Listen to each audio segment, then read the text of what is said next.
Have you ever felt? Are you listening? Damn.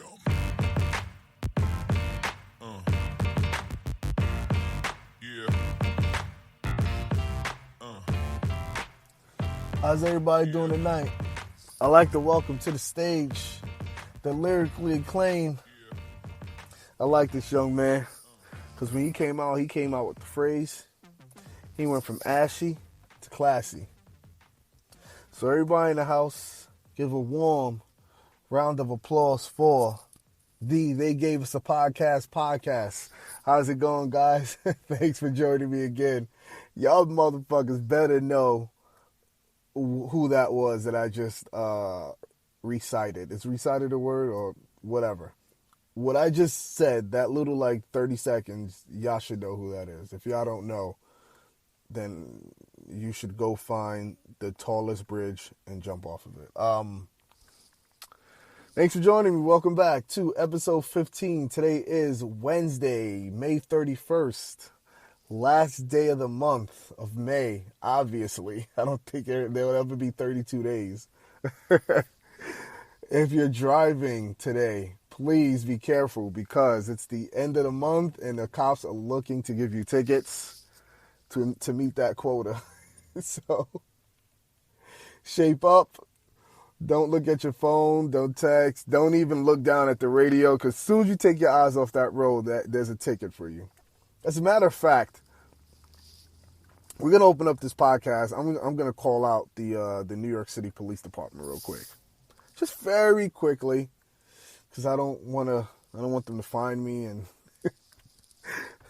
Blue Lives Matter, by the way. This is below Blue Lives Matter. That's something else. So I was in the city a couple months ago, and I'm actually still fuming about this. These motherfuckers gave me a ticket for passing the stop sign of a school bus. So a school bus that's stationary, flashing red lights with the stop sign out, flashing stop sign. They gave me a ticket for passing that, which is complete and utter bullshit because I never did it. There was never a bus stop there. I mean, there was never a school bus there. There was a school bus there, but it wasn't letting kids on. The stop sign wasn't even out. And how I know I didn't do it is because there was a van in front of me. So when the light turned green, he went and I went after him. And then the cops kind of made a U-turn from the other side of the street, pulled me over, and I'm like, I'm completely clueless. So I'm thinking maybe they read my plates, and maybe I had something wrong with my license, because I always do. There's always something wrong with my license or with my registration or my car or whatever. So I'm like, all right, cool. I'll pull over. Let's see what they want.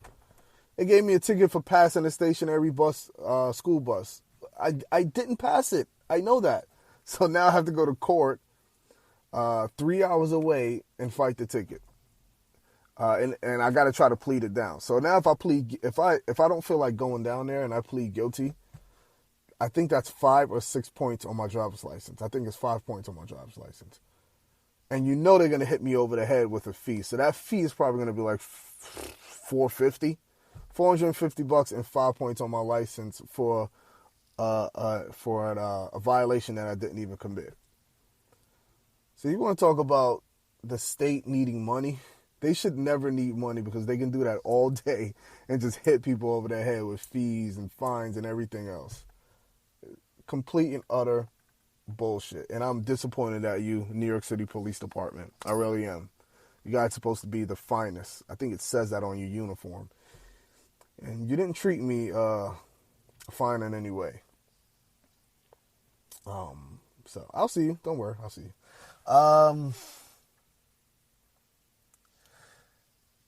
What came to my mind the other day is the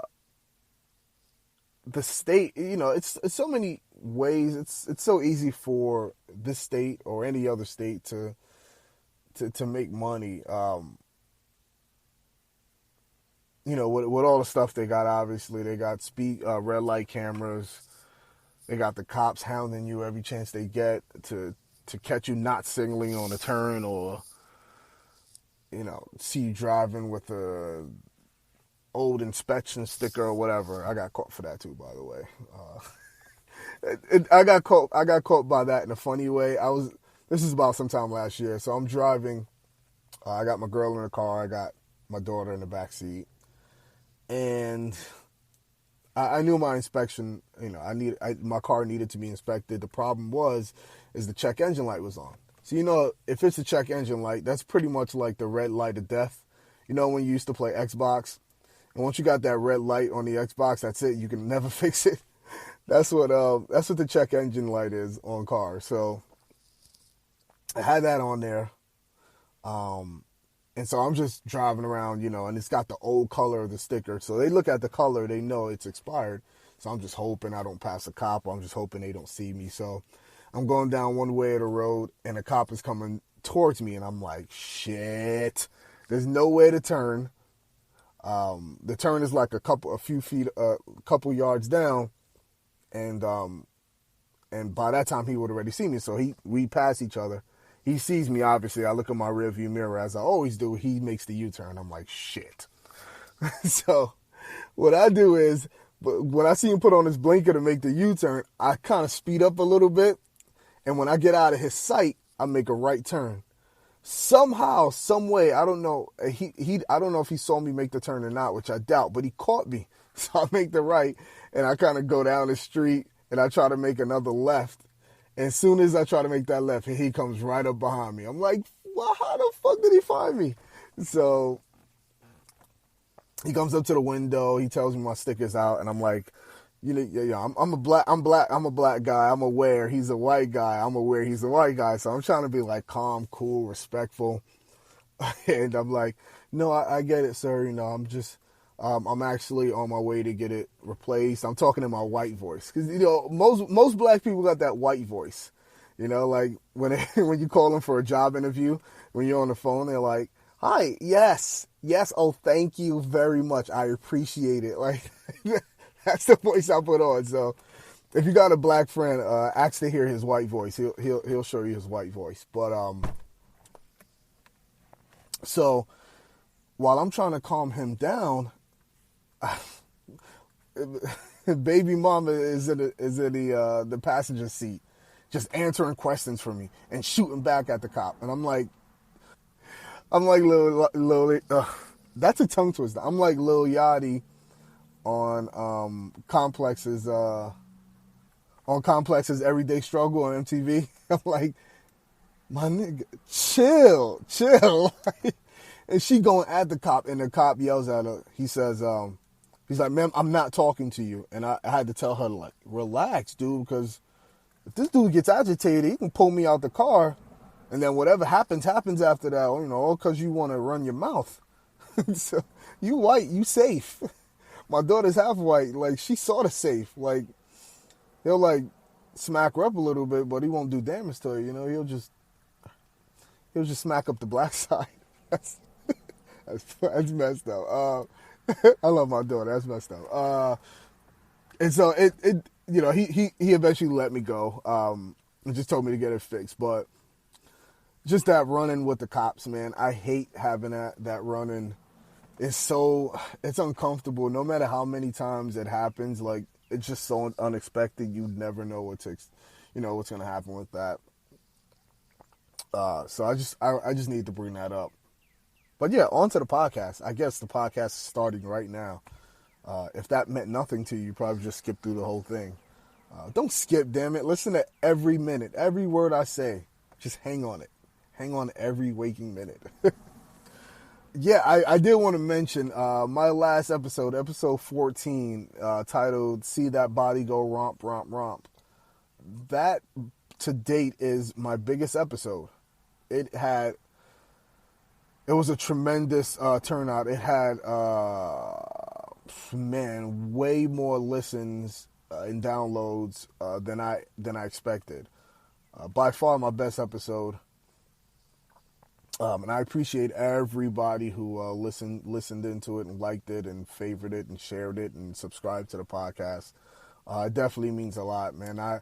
I went online and I saw that number and I'm like, whoa, whoa, whoa. It blew me away. I thought something was wrong at first, and no, it's official. That was my biggest episode. So if you haven't heard it, go back and listen to episode 14.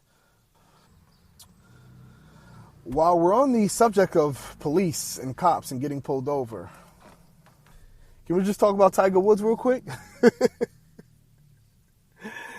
Tiger Eldridge Woods, or Eldridge Tiger Woods, or Eldrick Tiger Woods, I don't know. For years, maybe decades or a decade, there's been this whole conversation on, is Tiger black or is Tiger black enough, right? And looking at the guy, you're kind of like, I don't know if he's black the way he talks and acts. Also, I have a problem with that whole talk black and act black thing. I'll get into that. But you look at him, you're like, I don't know if this dude black. Black people don't really want to claim him. Then you look at his real first name, Eldridge. That's a black name if I've ever heard or seen one in my life.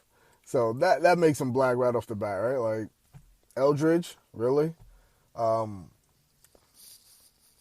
So he got pulled over and cited or arrested for apparently a DUI, which is driving under the influence, in Florida, which is crazy. First report said that the cops smelled liquor on his breath, and everybody thought that it was drunk driving. So, of course, all you fucks jumped to conclusions. Quick to judge motherfuckers. And you say he was drunk driving, and all this other shit, and you make your memes. Come to find out, dude wasn't drunk driving. He was just under the influence of a medicine or a pill or a drug, however you want to call it. A pain pill, I guess, pain reliever, which is understandable. Because from what I understand, the dude had several back surgeries, several hip surgeries. He's got to be in a tremendous amount of pain, kind of like a football player. Them dudes are always popping pills. Dudes are always getting surgeries. So I can understand, him getting caught or him being under the influence. I just can't understand him driving while he's under the influence. And it's probably something that he thought he could handle.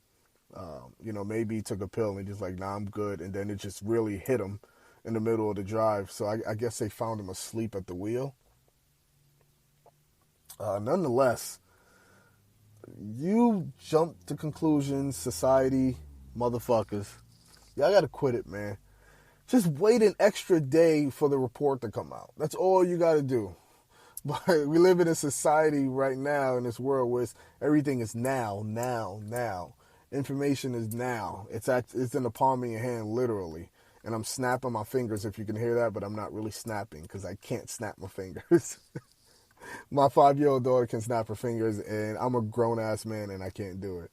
So I'm just a tiny bit emasculated by her. But yeah, dude, man, you got black women that hate him because, he married and had offsprings with a white woman, and then he got caught with all these white women, strippers or whatever, and then you got black dudes that hate him because he doesn't really claim to be black. And I don't really know if black dudes hate him. Black dudes don't really hate many people. I think we're we're a pretty welcoming bunch. But then you got white folk that hate him, of course, because he's half black and he's successful at golf, which is predominantly a white sport. And plus he's with a white woman. White guys don't really like that. They don't really like seeing that. So, yeah, black dudes, I find us to be pretty welcoming. We always got like play cousins and shit. We'll have a tight best friend, or we'll have like a couple friends, and like if we've known them for a few years, we'll introduce them to other people as our cousin. I've done that several times. My family has. I've seen other black guys do it, so I think we're pretty welcoming. Like, to me, I used to be a mailman, so I used to always say I never really mind. I never really took too much to delivering in the hood, in like bad neighborhoods or in neighborhoods that are deemed ghetto because they have a lot of black people. I actually always like delivering in those neighborhoods opposed to the predominantly white neighborhoods. And here's my rationale. So don't judge me. I always thought that, and I still think this, that if I'm in the hood and something happens to me where somebody's trying to mess with me, like black people would come to my rescue. They'd be like, what's going on? Unless it was them doing it themselves. But and for the most part, I believe they'd come to my rescue or try to help me in some way. I feel like if I'm in a white neighborhood, if I'm outside delivering mail and somebody tries to mess with me, everyone's going to stay in their house and just open their curtains and watch from in home. And, two of them will call the police and no one's going to come out and say anything. So that's super racist. It's not racist. It's just being judgmental. But that's how I always felt. So I never really minded at all delivering mail in projects, as they call them, or in the hood. It was always cool to me. I loved it. I know I never mentioned this on previous podcasts, but I was, like I said, I was a mailman for several years. And you just find it's so much going on, man, that you don't even know about because you see so many people. And you walk to so many houses and so many buildings. So many women hit on me. Looking out their window, you got a package for me, Mr. Mailman? I'm like, no, I don't, no packages for you today, just mail. And they'd be like, I'm not talking about that package. I'm like, whoa, easy there, killer. Take it easy. I'm on the clock and I got a woman at home. I'm okay. But a lot of stuff like that, a lot of weird stuff like that happen. I've gotten run out of neighborhoods before, out of ghetto neighborhoods. I've been out delivering mail and someone didn't like me, or someone didn't like the way I walked on their lawn, and they literally tried to get people to beat me up. So being a mailman, it was a tough job, man. It was scary sometimes, but it was fun for the most part. Why am I reminiscing about being a mailman on here? This is not interesting at all. Is it? I don't know. You let me know if it's interesting. But to really go back on the Tiger Woods thing real quick. I think the problem for the most part is that whatever pill he was taking that knocked him out like that, you got to figure that him being a famous guy and in the spotlight, that it was so easy for him to just get that from a doctor. If you think about it, that doctor, if that did happen and it gets traced back to him, that doctor's going to be in serious trouble, man.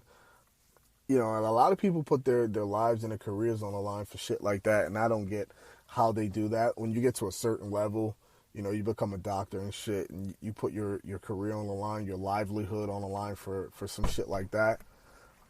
It's not rational at all. I was watching the news actually today, and there was a fire set, and it was a huge fire in the building, and some dude set it and actually killed 3 people and left 1 survivor. And I guess one of the dude's friend lied in court for him, so he perjured himself on a stand and said that the guy that set the fire had his car all day, so he wasn't home to set that fire. So they found that shit to actually be untrue, and the dude that lied got 7 years for perjuring himself on the stand. He got 7 years in jail just for saying that, just for sticking up for his friend who fucking murdered people in a fire. So I don't remember what the dude that set the fire got. I think he got like 12 years maybe. But now this dude's going away for 7 years. 7 years of your life gone because you lied for somebody. I could never put myself in that position to where I got to lie for someone and risk my own freedom or livelihood. Listen, dude, freedom feels good. I'm a black guy. I'm cherishing freedom as much as I can get it because I don't know when this shit's going to go away. You never know, man. I might wake up one day. We might be in a fucking police state where all black people got a fucking... all black people got like the time on their wrist, like that movie In Time, with that shitty ass movie In Time with Justin Timberlake. We all got time on our wrists and shit. We got to work our asses off just to get an hour's worth of life. So I'm cherishing this shit as much as I can get, man. I love waking up and breathing the nasty air of New York. Just the dumb things people do. It just leaves me scratching my head. I guess, you know, I hear a lot of people talking about this, you know, and I listen to, you know, if you're familiar with Charlemagne the God, on the Breakfast Club, Power 105.1, also the Brilliant Idiots podcast. Why am I plugging his shit? You don't plug my shit. I do listen to their podcast, and you know, him and other people like Will Smith and other famous people always talking about speak things into existence. I've tried several times to speak good things for myself into existence, but this shit never arrives. The other day, it always seems like every time I have a conversation with baby mama, we're talking and shit, and a bill comes up, and I'm like, do you realize I got this credit card like a month ago, and the bill hasn't showed up yet, so I have no minimum payment yet or anything? Next day, what comes in the mail? That fucking credit card bill. I remember I got a ticket for passing a toll without paying. It wasn't really a ticket. They just sent me the fee in the mail. And I told them, I'm like, I passed that toll like 3.5 weeks ago. I guess they just forgot about it. The next day, I shit you not, the next day this happened. The next day it came in the mail with a picture of my fucking license plate saying I owe them like $2 or some shit. I'm so good at speaking bad things into existence that I'm just going to stop speaking entirely, because it's getting pretty pitiful. One day I just want to speak some shit into existence where I'm like, man, I really need money to do this. I really need this. And a check comes in the mail for like $800. I don't want to speak that shit into existence, please. I know, of course, I'm being very literal about it, just to try to be funny. But when they say speak things into existence, they mean, you know, say you're going to do something, and then work at it and then have it happen. That's really what they're talking about. But me being the prick that I am, I just want to take it for what it is and say that I wish I could stop speaking bad shit into existence. I bought my car last year, and it's a used car, but it's like a brand new used car, 2014. So I'm like, yeah, dude, this car's running pretty good for, you know, a used car that I got at a good price a year ago. I haven't really had to do any repairs. I take it to get an oil change and a checkup 2 weeks ago, and they told me I got to replace the brakes like ASAP before the shit eats into my rotors and destroys my tires. and it just happens. Like, I say it, and bad shit just follows me. It's like a cloud, like a just a rainy cloud of fucking bills and everything else. Bills and pregnant chicks and pregnancy tests. Let me stop that. I don't want to speak that shit into existence, man, because some chick come back with a pregnancy test, and I'm done. I'm having so much fun. But yeah, I want to try to just to be a better person. That's all I want to do. So do you guys understand what cultural appropriation is? Like, I don't understand what it is. I kind of know the meaning of it, but I don't get what people, I don't get where they draw the line of what is and what is not cultural appropriation. Hold on, let me look this shit up and see what it is. I have no idea. What is cultural? Oh, there you go. It came up. Appropriation. Okay. Cultural appropriation is the adoption or use of the elements of one culture by members of another culture.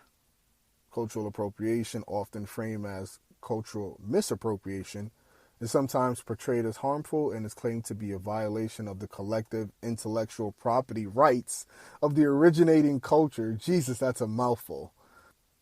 Okay, so cultural appropriation is the adoption or use of the elements of one culture by members of another culture. Okay, so Cultural appropriation would be what, blackface among being racist. I guess cultural appropriation. I'm not going to keep saying cultural appropriation because that's just a tongue twister, and you guys already know I'm marble mouth, so I'm just going to say appropriation. So appropriation would be like wearing a like dashiki as a white person, which can also be seen as racist. I don't know. So appropriation would be a white person wearing dreads, and I guess that's appropriation because black people often wear dreads or created the dread hairstyle.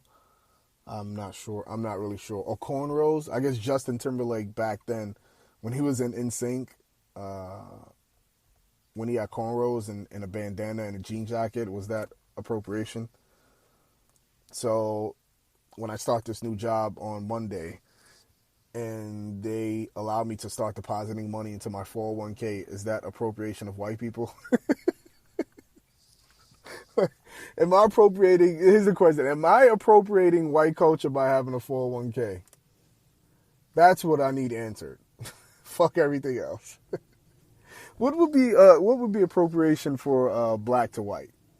Like tight jeans? White guys are known for wearing tight jeans, right? Where it like crunches their nuts and shit. In Texas, the tight jeans, cowboy boots, and a cowboy hat, that's appropriation. I guess they would say that you can't really appropriate a white culture because white or Caucasians don't have culture. I guess they don't. I'm not sure.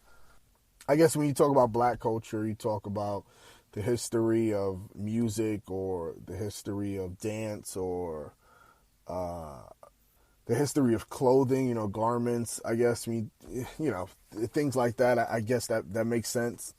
If we're appropriating shit, I would love to appropriate white culture so I can have a house, 2 kids, 1.5 dog, a 401k, a Tesla.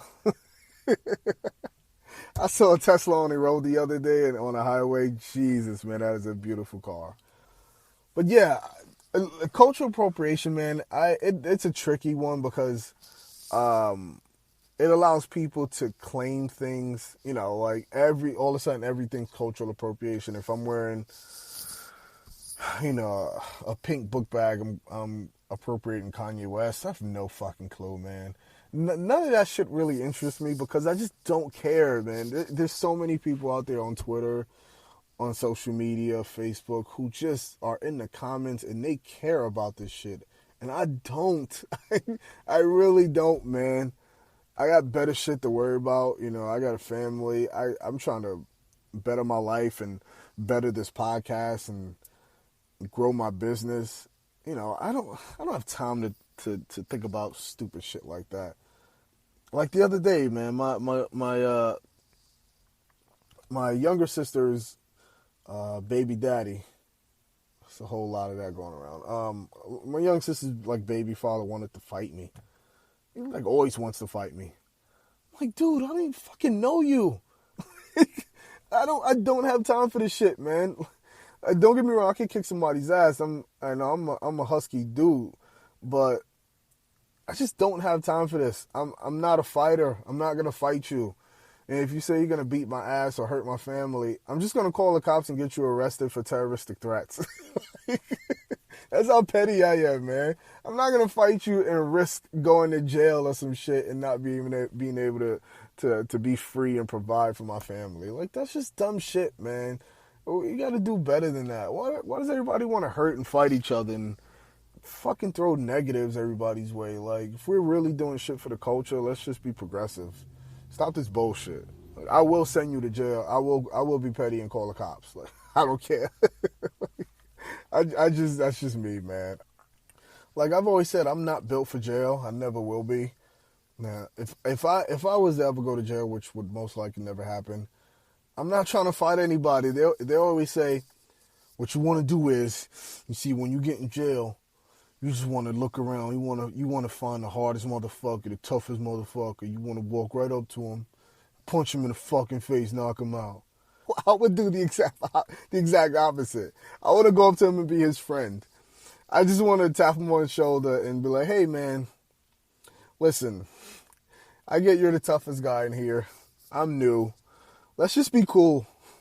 We both gotta live here, you know? Let's let's just be civil. I want to work shit out, man. I hate confrontation. I really do. Confrontation makes me uncomfortable. Like, confrontation makes me so uncomfortable that even if I'm like watching confrontation on television or listening to confrontation on the radio or through my headphones, it makes me want to stop what I'm listening to or watching, or it makes me want to turn it off. Like when people when people fucking tongue twisters, man. When people play pranks on each other, you know, like on radio when they play pranks or anything else.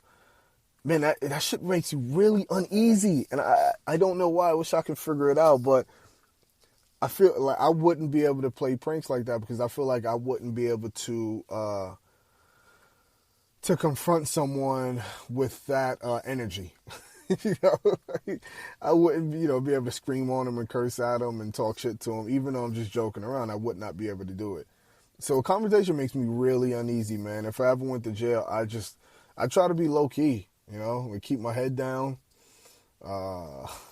If they wanted something off my commissary, you need a bag of chips, sure, man. But now I got to give everybody a bag of chips, and I just screwed myself. So I don't know, man. It's just a fucking ongoing circle of mind fuck.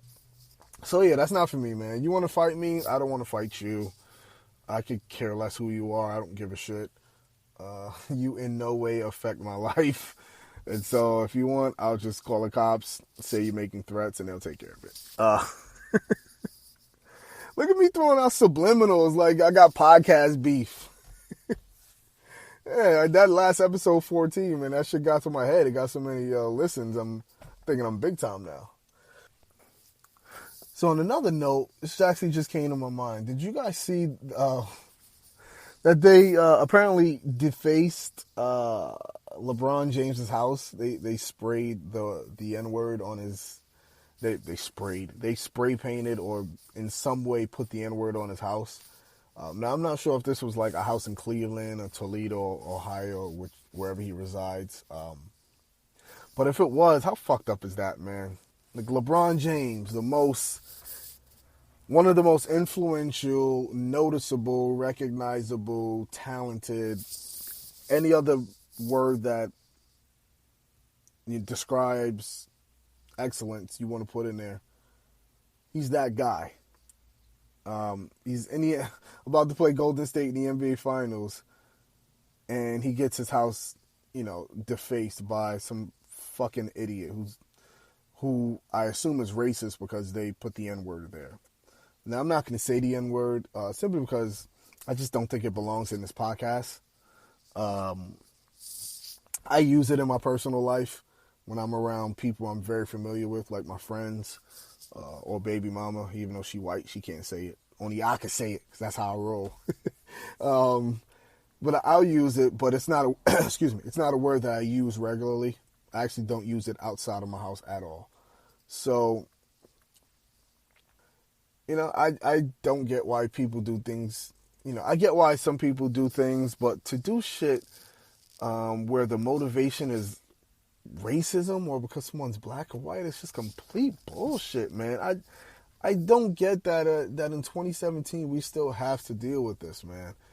It is absurd to me. I get that it's a taught language. I'm a taught language. What the fuck? Yeah, racism is a language. I get that it's a learned behavior or something that's taught, in a family or in a household. But get the fuck over yourself, dude, man. For you to, do that to his house simply for whatever reason, form your own reason to do it.